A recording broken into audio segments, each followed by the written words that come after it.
नमस्कार जय श्री जगन्नाथ दर्शक बंधु ଆପଣ ସିଧାସଳଖ ଦେଖିପାରୁଥିବେ ଯେଉଁ ଭାଇନା ଆମ ସହିତ ଯୋଡ଼ି ହେଇଛନ୍ତି ସେ ଜଣେ ପାଲା ଗାୟକ ସିଧାସଳଖ ତାଙ୍କ ପରିଚୟ ନେବା ଏବଂ ମାଳିକା ବିଷୟରେ ଆଜି ଆଲୋଚନା କରିବା ଆମ ସହିତ ଯୋଡ଼ି ହେଇକି ରହିଥାନ୍ତୁ ଭିଡ଼ିଓର ଶେଷ ପର୍ଯ୍ୟନ୍ତ ମାନେ ଆପଣଙ୍କୁ ପ୍ରଣାମ ଏବଂ ଆମ ଚ୍ୟାନେଲକୁ ସ୍ୱାଗତ ଏବଂ ମାନେ ଆପଣ ଟିକେ ପରିଚୟ ଦେବେ ଆମ ଦର୍ଶକ ବନ୍ଧୁମାନଙ୍କୁ। ମୋ ନାଁ ଅଭିମନ୍ୟୁ ବେହେରା, ଗାୟକ କଳାଶ୍ରୀ, ଘର ଶିଶୁ ଅନନ୍ତଙ୍କ ଗାଦି ପାଖରେ। ଦୀର୍ଘ 42 ବର୍ଷ ହେଲାଣି ମୁଁ ପାଲା ଗାୟନ କରୁଛି ଏବଂ ଶିଶୁ ଅନନ୍ତଙ୍କ କଥାବସ୍ତୁ ପ୍ରଚାର ପ୍ରସାରରେ ମୋର ହେଲା ଆଭିମୁଖ୍ୟ। ପ୍ରାର୍ଥନା ଚ୍ୟାନେଲରେ ମଧ୍ୟ ବାଦିପାଲା ମଞ୍ଚରେ ଶିଶୁ ଅନନ୍ତଙ୍କ କଥା ପ୍ରଥମ କରି ମୁଁ ଗାଇଛି। ଶିଶୁ ଅନନ୍ତଙ୍କର ଅନେକ ଗ୍ରନ୍ଥ ଅଛି, ତା ଭିତରେ ମାଳିକା ଅଛି, କୋକ ବୋଲି ଅଛି, ହେତୁଦୟ ଭାଗବତ, ଶ୍ରୀକୁମାର ବୋଧ, ବହୁତ ଗ୍ରନ୍ଥ ଅଛି। ଆଉ ଯନ୍ତ୍ର ମଧ୍ୟ ଏମିତି ଅଛି ଯୋଉ ଯନ୍ତ୍ର କି ଯଦି ନ୍ୟାସ କରାଯାଏ ତାହେଲେ ସିଏ ଜୀବନ୍ତ ହେଇ ଉଠିବ।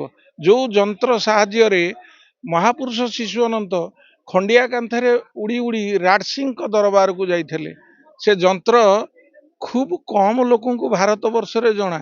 ଗାରକଟା ଯନ୍ତ୍ର ଜାଣେ ଅନନ୍ତ, ଆଗମ ଭବିଷ୍ୟ ଅଚ୍ୟୁତ ଭଣି ଜଗନ୍ନାଥ ଦାସ ତତ୍ଵ ବଖାଣି।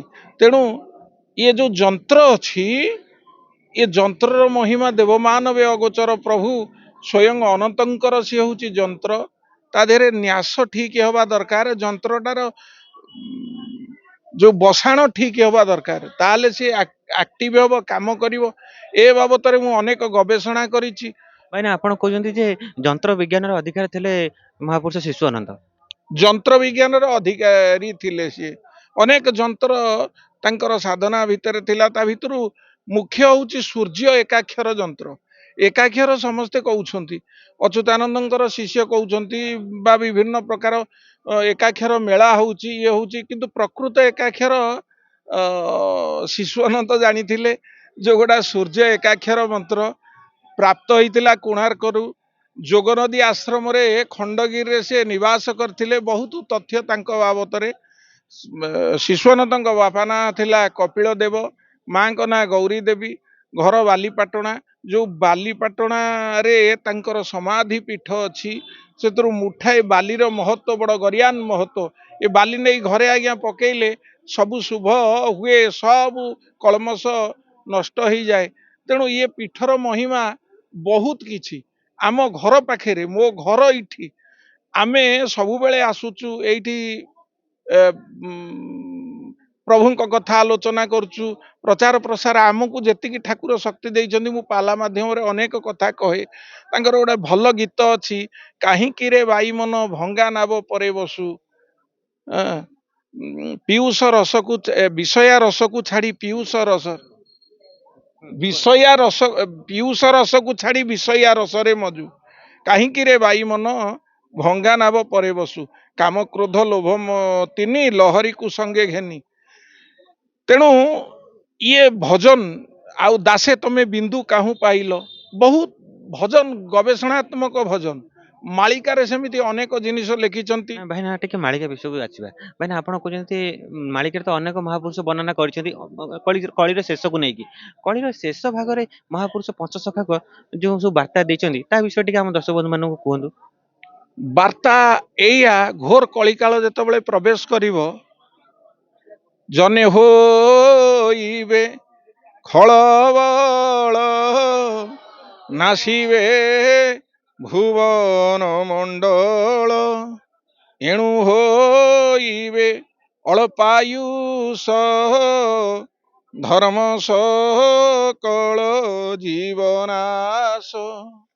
ସକଳ ଧର୍ମ ନଷ୍ଟ ହେଇଯିବ, ଆଉ ଅନେକ ସାଧୁ ସନ୍ତ ଦେଖାଦେବେ। କିନ୍ତୁ ପ୍ରକୃତ ପଞ୍ଚସଖା ଯିଏ, ତାଙ୍କର 13 ଜନ୍ମ ଚାଲିଛି। 13 ଜଣ ଜନ୍ମ, 13ଟା ଜନ୍ମ ଚାଲିଲାଣି, କେହି ତାଙ୍କୁ ଚିହ୍ନି ପାରିବେନି। ସ୍ୱୟଂ ଅନନ୍ତ ବି ଜନ୍ମ ହେଇଛନ୍ତି, କିନ୍ତୁ ଗୃହସ୍ଥ ଭାବରେ ଜନ୍ମ ହେଇଛନ୍ତି, ତାଙ୍କୁ କେହି ଜାଣି ପାରିନାହାନ୍ତି। ଭାଇନା ଆପଣ ଏଇ ଯୋଉ ଜନ୍ମ ବିଷୟରେ କହୁଛନ୍ତି, କହୁଛନ୍ତି 12 ଜଣ ମହାପୁରୁଷ ଜନ୍ମ ହେଇସାରିଲେଣି, ଆଜ୍ଞା, ପ୍ରମାଣ କଣ? ଅଛି 13 ଜନ୍ମ ଶରଣ। ଦେଖନ୍ତୁ ଅଚ୍ୟୁତାନନ୍ଦ ମହାପୁରୁଷଙ୍କର। ଆମେ ତାଙ୍କୁ ମହାପୁରୁଷ ବୋଲି କେମିତି ଭାବିବା? ତାଙ୍କର କିଛି ଏମିତି ଅଲୌକିକ ଲୀଳା କଣ ଆପଣ? ବହୁତ କିଛି ଅଲୌକିକ ଲୀଳା ଅଛି। अलौकिक लीला ବହୁତ କରିପାରିବେ ମହାପୁରୁଷଙ୍କ ଭଳି अलौकिक लीला କରିପାରିବେ ଆପଣ କହୁଛନ୍ତି? ମୁଁ କରିପାରିବି ନାଇଁ ନାହିଁ। ନାଇଁ ଆପଣ କହୁଛନ୍ତି ଯାହାକୁ ମହାପୁରୁଷ 12 ଜଣ ମହାପୁରୁଷ ଜନ୍ମ ହେଇକି ଗଲେଣି ସେ କଣ ସେମିତି ସେଇଭଳି अलौकिक लीला କରିପାରିବେ? ହଁ ହଁ ଆପଣ ଦେଖିଛନ୍ତି? ମୁଁ ମୁଁ ତ ମତେ ତ ମୋଟେ 50-60 ବର୍ଷ ହେଲା ମୁଁ ଦେଖିଲି କେମିତି ସେଇଟା ନୁହେଁ କିନ୍ତୁ ସେ କରିଛନ୍ତି ସୃଷ୍ଟିରେ ଆମେ ଯାହା ଲୋକାଚାର ମତ କିନ୍ତୁ ଆପଣ ଅନୁଭବ କରୁଛନ୍ତି ଯେ ସେ ନିଶ୍ଚିତ ନିଶ୍ଚିତ ନିଶ୍ଚିତ ଏଇ ପୀର ଖାଁ ଯୋଉ ରାଡସିଂଙ୍କ ଦରବାରକୁ ଯାଇଥିଲେ ପୀର ଖାଁ ଏତେ ଖୁସି ହେଇଯାଇଥିଲେ କାରଣ ତାଙ୍କର ଆଖୁ ନଷ୍ଟ ହେଇନଥିଲା, ଶାଗ ନଷ୍ଟ ହେଇନଥିଲା, ଗାଈ ଖାଇ ନଥିଲା, ତେଣୁ ସେ ଖୁସି ହେଇକି ଗୋଟାଏ ଜାଗା ଦେଇଥିଲେ ଗୋଟାଏ ପଡା ଗାଁ ଯାହା ନା ପୀର ଖାଁ ପାଟଣା ଅଦ୍ୟାବଧି ବାଲିପାଟଣାରେ ଅଛି। ଶିଶୁଅନନ୍ତଙ୍କ ଗାଦିରୁ ପୀର ଖାଁ ପାଟଣା ଶେଷ ମୁଣ୍ଡ ପର୍ଯ୍ୟନ୍ତ ଆଗେ ରଥଯାତ୍ରା ଚାଲୁଥିଲା। ସେ ରଥଯାତ୍ରାକୁ ମୋର ପୂଜ୍ୟପାଦ ଗୁରୁଦେବ ଶ୍ରୀଯୁକ୍ତ ଧର୍ମାନନ୍ଦ ନାୟକ ଯିଏ ମତେ ବ୍ରହ୍ମା ବିଷ୍ଣୁ ମହେଶ୍ୱର ପଢେଇଥିଲେ ସେ ପୁଣି ଉଜ୍ଜୀବିତ କରିଛନ୍ତି। କହିଲେ ନୂଆ ପାଟଣାରେ ମୋର ଧ୍ୱଜା ଯେ ଉଡ଼ିବ ସେହି ଦିନୁ କଳି କାଳ ଉଦୟ ହୋଇବ। ସେଇଦିନୁ କଳି କାଳ ଉଦୟ ବୋଲେ କଳି ବୋଇଲେ କଢ ପ୍ରସ୍ଫୁଟିତ ହବ। ଆଉ ଏବେ ବି ସୁଦ୍ଧା ରଥଯାତ୍ରା ଚାଲିଛି କିନ୍ତୁ ବୁଧନାଥଙ୍କର ଯୋଉଠି ସରହଦ ଯୋଉଠି ଗାଡି ପଞ୍ଚାଣ ଜାଗା ସରିଯାଏ ସେଠି ରଥ ଟିକିଏ ଅଟକିବା କଥା ଅଟକିବ, ଯେମିତି ହେଲେ ଅଟକିବ, ତାକୁ କେହି ଇଏ ରଖିପାରିବେନି, ଯେମିତି ହେଲେ ଟିକିଏ ପାଇଁ ଅଟକିବ କୌଣସି କାରଣରୁ ହଉ। ବହୁତ କଥା ବାଲିପାଟଣାର ଇତିହାସ ଅଛି। ବାଲିପଡାରୁ ବାଲିପାଟଣା ହେଇଛି ଯୋଉ ଶିଶୁଅନନ୍ତ ମହାପୁରୁଷ ଜଗନ୍ନାଥ ଦାସଙ୍କର ସ୍ତନ୍ୟପାନ କରିଥିଲେ ଏବଂ ଶିଶୁ ରୂପକୁ ଧାରଣ କରିଥିଲେ। ଏ ତ ଏମିତି ବହୁତ କଥା ଅଛି, ମତେ ପାଲା ଷ୍ଟେଜରେ ଛାଡିଲେ ମୁଁ ବହୁତ କଥା କହିଦେବି। ନାଇଁ ନାଇଁ ଭାଇନା ଟିକେ ଆମ ଦର୍ଶକ ବନ୍ଧୁ ମାନଙ୍କୁ କ୍ଲିୟର କରନ୍ତୁ। ଆପଣ କହିଲେ ପଞ୍ଚସଖା 12 ଜଣ ଗଲେଣି। ଶିଶୁଅନନ୍ତଙ୍କର 13 ଜନ୍ମ ପଡିଛି। ଶିଶୁ ଅନନ୍ତଙ୍କର 13 ଜନ୍ମ ପଡିଛି। ହଁ ନାଇଁ ନାଇଁ ଆମେ ଯାହା ଦେଖୁଛୁ ଆପଣ ପଞ୍ଚସଖାଙ୍କର 13 ଜନ୍ମ ଏଇଟା ପଡିଛି। ପଞ୍ଚସଖାଙ୍କର ତା ପୂର୍ବରୁ 12 ଜନ୍ମ ଚାଲିଗଲାଣି। ଯେମିତି ଅଚ୍ୟୁତାନନ୍ଦ ମହାପୁରୁଷ ଅନେକ ମାଳିକାରେ ଲେଖିଛନ୍ତି ସେ ହାଡିଦାସ ରୂପରେ ଜନ୍ମ ହେଇଛନ୍ତି, ଆଉ ଅନେକ ଅନେକ ରୂପରେ ଜନ୍ମ ହେଇଥିଲେ। ଶିଶୁଅନନ୍ତ ସେମିତି, ଶିଶୁଅନନ୍ତ ଦାସ ସିଏ ସେମିତି ଅନେକ ଅନେକ ରୂପରେ ଜନ୍ମ ହେଇଛନ୍ତି, ଯୋଉ ଗୁଡାକ ଅପରିପ୍ରକାଶ ତାର ପୋଥି ସବୁ ନଈ ପାଣିରେ ଭସେଇ ଦେଇଛନ୍ତି।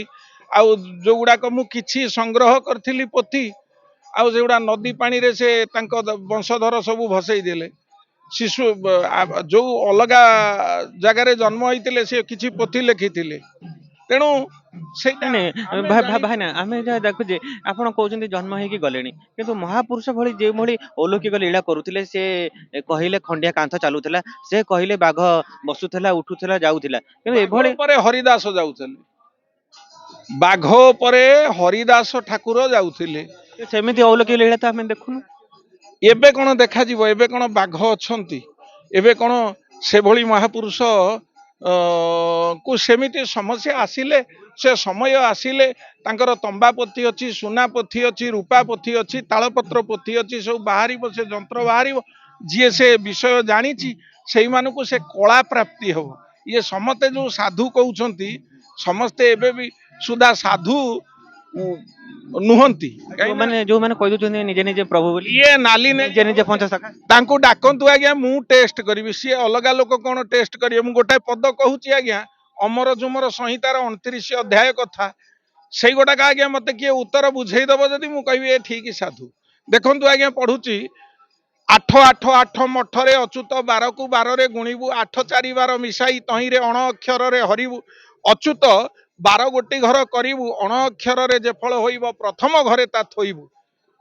ଏମିତି 7 ପଦ 8 ପଦ ଅଛି।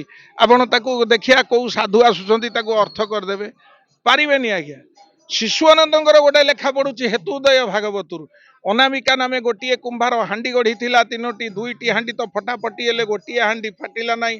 ଯେଉଁ ହାଣ୍ଡିଟି ଫାଟିଲା ନାହିଁ ଚାଉଳ ପଡିଲା 3ଟି, 2ଟି ଚାଉଳ ଫୁଟା ଫୁଟି ହେଲେ ଗୋଟିଏ ଚାଉଳ ଫୁଟିଲା ନାହିଁ।